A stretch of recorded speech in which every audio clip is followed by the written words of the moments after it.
Thank you for joining Let's Meet Where We Eat, conversations with innovation and entrepreneurship leaders who specialize in food and nutrition.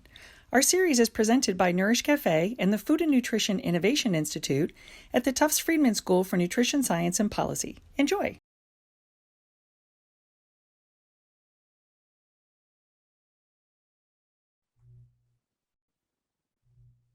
Hi, everybody. Welcome to Nourish Cafe. Thanks for joining us today. We are really fortunate to have an amazing leader in food systems with us today, Bill Layden.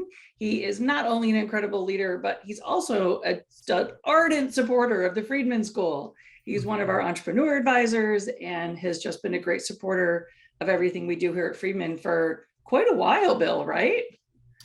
Yes. Excellent. So today we're going to talk about a few things. We're going to have Bill talk about what he does now, and then we're going to have Bill walk us through a little bit of his pathway of how he got here. You've got such an interesting resume, Bill, of all the different places you've been. And then we're going to close with a real focus on what are those hot topics that the students should be really focused in on, and maybe not even the current ones, but what are the ones down the road that are just going to become bigger and bigger and bigger and more important. So let's start with you just giving an introduction of yourself and what you currently do at Layden Enterprises. Well, thank you, Katie, and thank you, Jim, for inviting me. So Layden Enterprises actually, I would say, is a part-time gig for me right now, mostly focused on academia in terms of trying to help them think about how to leverage science and to improve more knowledge. So I've spent a fair amount of time with Texas A&M in particular, actually trying to launch an institute called the Institute for Advancing Health Through Agriculture. And that is a tremendous enterprise for me personally, thinking about how you could take human nutrition and move that back into the system of agriculture in terms of improving the food supply, right? So I'm very pleased to be a part of that situation, actually. And Bill, if I remember correctly, you've had experience at USDA in nutrition. Yes.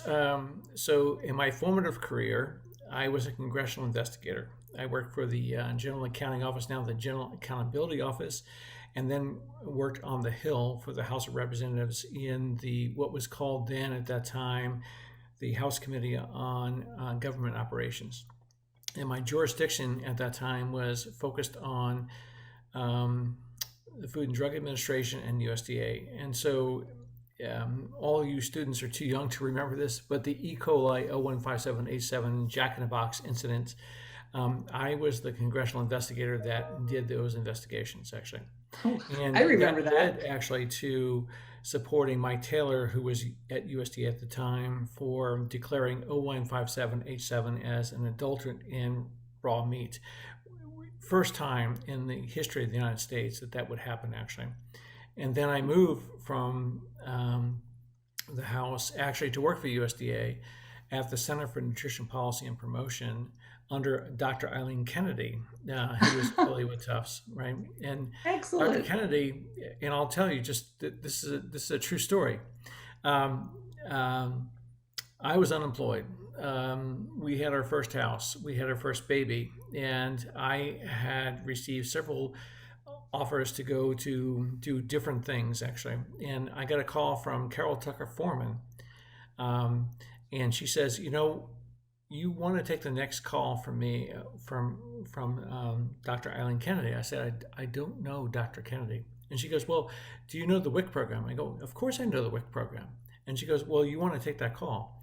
So I took the call, and it was Dr. Kennedy, and she says, we have a position opening, and I want you to apply. Mike Taylor says you have to apply. I said, well, Dr. Kennedy, I don't meet any of the qualifications that are in this RFP. Now, you have to understand, this was in the day where there was no email, right? This is a fax machine churning off 27 pages.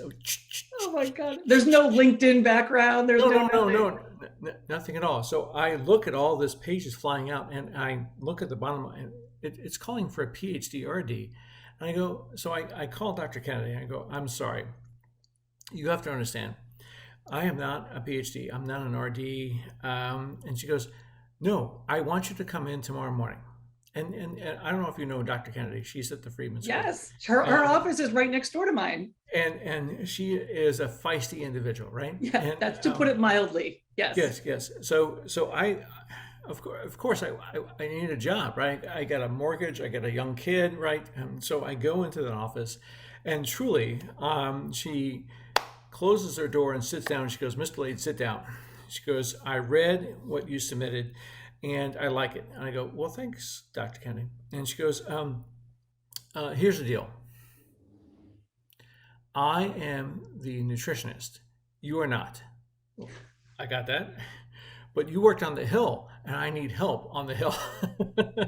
And so Oh, that begot a wonderful partnership, actually, for me working for the Center for Nutrition Policy and Promotion. And it was a life-turning event, actually, because I learned a lot about nutrition, but I also learned a lot about how to partner with the private sector in order to make nutrition actually happen in real lives of the people that we were trying to serve, actually. huh, that's a Anyway, phenomenal story. I love that. And it's such a lesson for our students that sometimes opportunities come along that you don't think are the logical next step, but taking a chance can be a good thing. yes, and well, and then also opportunity, Yeah.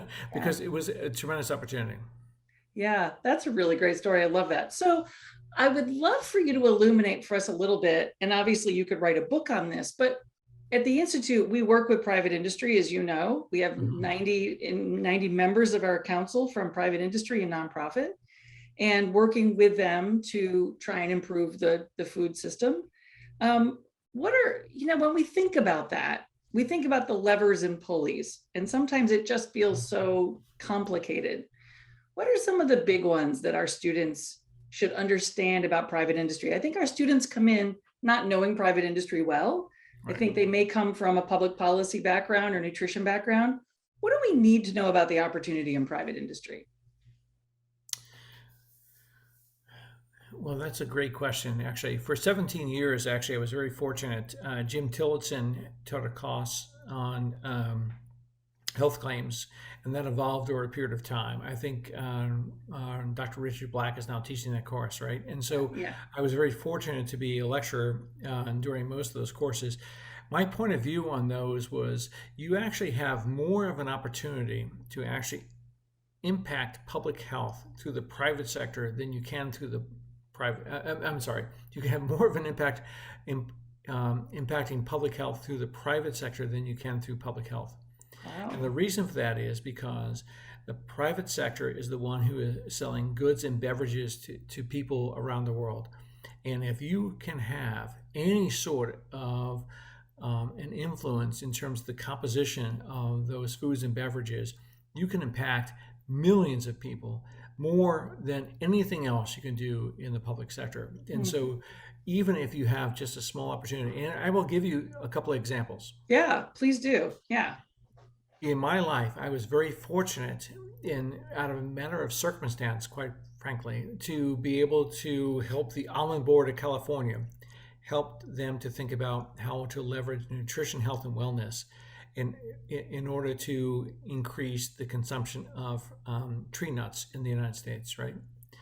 Avocados, the same thing, right? If you think about it in the course of what I was doing for multinational companies like Nestle, helping them to understand they have to stop being a company that manufactures just sugar in terms of trying to then produce real food. They're doing that actually, and so you can have a tremendous impact overall and uh, I can't tell you the exponential factor of that is tremendous in terms of what you may be able to do. And just small changes can make a huge difference globally in terms of how you actually affect that. And quite frankly, if you have an opportunity like I did to work with the CEOs of those multinationals to help them understand that they need to think about what the future generations need to thrive and how to help them thrive. that's tremendous. And as you're saying that, Bill, I'm also thinking about climate change. And Oh, one of the conversations we've had with our members recently is how does your food supply chain potentially impact climate change? And backwards, how does climate change potentially impact your food supply chain? What right. are your thoughts and insights on how this is a new layer and how this is going to get tackled? Well, again, good question, Katie. Thank you. So I would say back in 2012, so 10 years ago or more, I was advocating to some of our major clients, the National Dairy Council, National Cattlemen's Beef Association, and other animal protein companies. They had to think about climate. They had to think about what it means to be responsible in the future. And there's also a story for them in terms of animal agriculture has a lot to do with how the cycle of methane, how the cycle of things happen. That's not well understood. But I would say that total energy consumption is an issue, right? So if you think about it, we all live based on sunlight. We all live based on how sunlight comes down to the earth, how that then produces plants, how the animals eat plants. I mean, just in a simple format, right? Just think about that from a simple format, right? What is it we can do then to help humans understand how to minimize their impact on the environment? Now, I would say this: the environment's going to happen no matter what we actually do. Um, we all know the Earth has gone through major changes over the course of millions of years, right? So our situation is just a little blip in time. However, that doesn't mean that we can't be more responsible in terms of how we actually manage our time on Earth, right? And how we actually then think about that in the course of how we feed ourselves. So, and there could be a issue with regard to there may be better places on Earth naturally to grow certain foods, vegetables, and animal protein that can feed humans. So that doesn't mean that every nation needs to do the same thing. So if we just figure out how to do a trade proposition, right? So maybe the best place in the world to grow cattle is in the United States. Maybe the best place to grow Right. avocados is in Mexico or South America. Maybe the best place to grow soy is in China. I don't know. I mean, I'm just Yeah. making this up, right? In terms of so intellectually, we can figure out what is the ideal situation for us to nurture and sustain ourselves. Yeah, my background's in land use and economic development, Yeah. and so even on a United States basis, it's sort of if we were able to not compete as individual states for individual economies and think more as a country, you could think about more of a comprehensive economic development land use plan for this country, which we've never done. And every state has to fight for its own economy, its own everything, which creates some problems in this.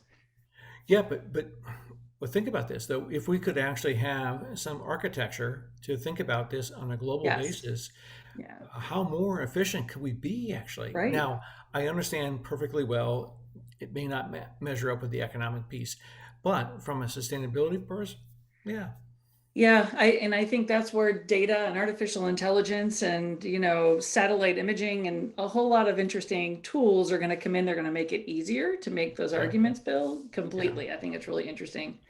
yeah.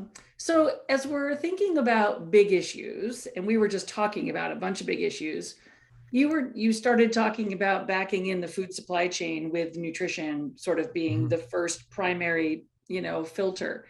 And we also talked about private industry. How do you think private industry views or approaches that value proposition of creating a value supply chain that's primarily focused on nutrition first? And taste and texture is obviously got to be up there and margins have to be up there. Yeah. How do they think about this?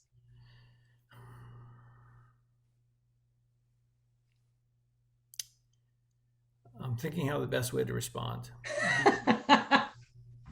In part because I have been very fortunate in my career. I have worked with Kraft um, when they were going through, you know, thought they were the world's biggest cookie company. I had Mm. worked with Nestle, the world's largest food and beverage company. And I would say that, in all honesty, that companies can only do so much because they respond to consumer demand. And consumer demand usually means we want something that's going to taste good, be consistent for every single $1.89 I'm paying for a box of whatever, right? Or a Right. bag of whatever, or a box of whatever, right? And that takes a tremendous amount of ingenuity and engineering and logistics to Yeah. deliver that. Actually, I mean, Yeah. it's an amazing proposition that globally, um, very intelligent people have been able to deliver that for other people. That said, um, nutrition comes and goes for those companies. Hmm. I have worked with them on a national and global basis, and I would say it comes and goes, unfortunately, in And part comes and goes because as consumer demand on that focus comes and goes. correct, yeah, Yeah. and in fact, it's been challenging for me as an individual to accept the fact that there are periods of time when I can actually influence a company's direction and get them to, I would say, meet the needs of what the human health needs are, right? Hmm. And then I have to accept that ultimately that doesn't necessarily make money. Huh. Yeah. However, Yeah. there truly are entrepreneurs, individuals, and companies that are really earnest in terms of trying to make this transition. And I do believe that those will have tremendous influence in the multinationals ultimately. Yeah, I think you're right. And I do think that we continue to be in an upward trend of consumer awareness because of social media, consumer awareness of health and nutrition. And I think as we work on things like food as medicine more, and we think about how to modulate disease through nutrition, you know, Dean Mozaffarian is always very clear to say nutrition's a pretty new field. It's actually not that old. Right. And so as we continue to go through it and understand how to build these relationships, Bill, perhaps the opportunities are going to continue to increase. Yeah, I hope so. Let me take issue with one thing though, and Daria and I know don't agree on this. I don't believe food is medicine. Food is so Explain. much more than medicine. Yeah. Food can be medicine, but most Yeah. people enjoy food for the sensational effect they have, or with the families or their friends, right? I mean, it is a social experience that we have with food. Yeah. So to declare food as medicine, that's medicinal food. No, no, that's not what most people eat every single day. So we Right. have to, yes, I understand the proposition of food as medicine in terms of trying to improve public health from that context. I get that. But the reality is, people don't eat medicine. Right. But I like your amendment to it, which is food can be, in a disease state, food can be therapeutic, food can be medicinal. Yes. Yeah. Absolutely. Yeah. But people eat multiple times during the course of the day, over the Right. course of 365 days.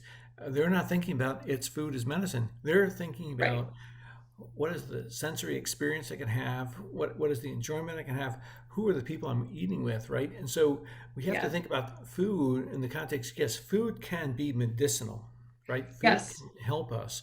That doesn't mean food is medicine. Food is um, much more than medicine, actually, for us. I mean, medicine solves a specific issue.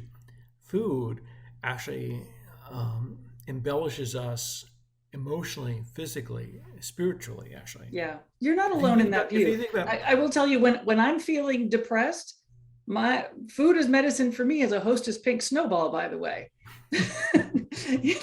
I mean, we all self-medicate in different ways. I self-medicate with pink Hostess snowballs. I doubt that's what my doctor would recommend. I'll have to remember that when I meet you next month. Yes, that's right. So, Bill, this is fantastic. I knew that talking to you, we would get to dive into a lot of really thorny issues, and we're only creating them on the surface.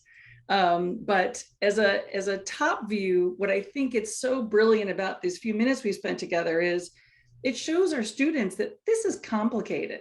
This is not a black and white ecosystem. This Right. is complicated, and to dive into it, the opportunity is vast, but Yeah. don't underestimate how complicated this system is. Right. Well, and but I would say don't be shy about the complications, right? Because Mhm. for human knowledge, I mean, yes, we depend on science to give us as much information as possible. But when it comes down to it, humans actually also have to evaluate the science with values in terms of what we value in society, what we value as an individual, what we value as community. And those are big factors for which our, quite frankly, in my humble opinion, our system has not quite figured out how best to balance, right? Yeah. So if you think about, yes, we are trying to nourish people who depend on food assistance programs in the United States and globally, right? And how do we best do that? How do we engineer something that's going to provide a system for which no one has to go hungry at night? Yeah. Um, Yeah. and to me, those are the fundamental questions that I look for you, students, to help us solve, That's honestly. right. Because these people with the gray hair, we have not yet solved that. And we depend on you to help us do that.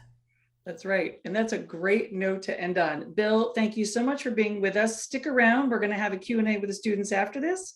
And everyone, once again, thank you for joining Nourish Cafe. Thank you, Katie. Thank you, Jim.